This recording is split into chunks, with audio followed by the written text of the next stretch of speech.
GM, this is your Crypto Empress, and today's video, tuturuan ko po kayo how to check FCC Eagle NFT. Step-by-step tutorial po ito.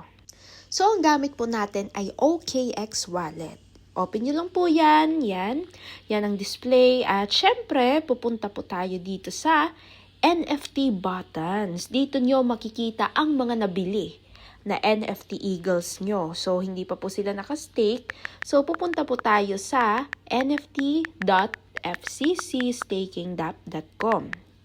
Pagkatapos, visit external site. Ayan, click mo lang yung stake your NFT.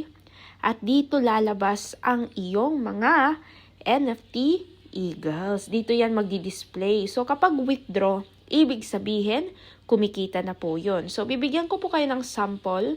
Stake naman kapag hindi pa siya kumikita. So, kailangan i-stake natin to. Ilalak natin itong NFT Eagle natin sa hawla para mag-earn. So, click nyo lang po yan.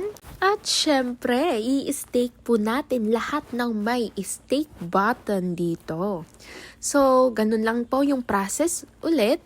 So, kapag malalaman nyo pong nag-earn na siya or naka-staking na po ang iyong FCC Eagle NFT kapag withdraw na ang nakalagay. Ang kagandahan mo dito sa FCC NFT Eagle is anytime pwede mo siya ma-unstake. Wala siyang specific period of time kung kailan siya pwedeng ma-unstake. Okay?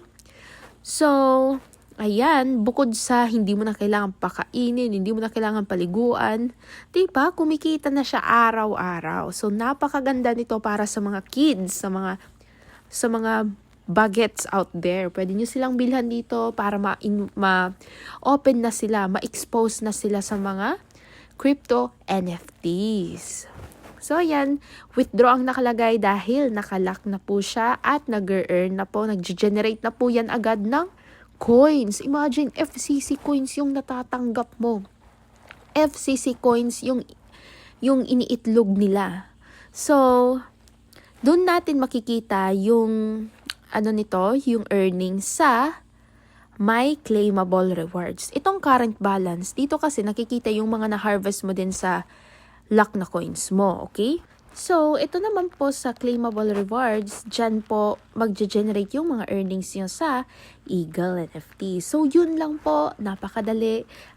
Isubukan nyo pong bumili ng NFT Eagles dahil 8,888 pieces lang po yan. So, kapag naubos na po yan, tataas ng tataas ang value niyan dahil that is our special edition. So, I hope madami kayong natutunan and I'll see you on our next video. Bye!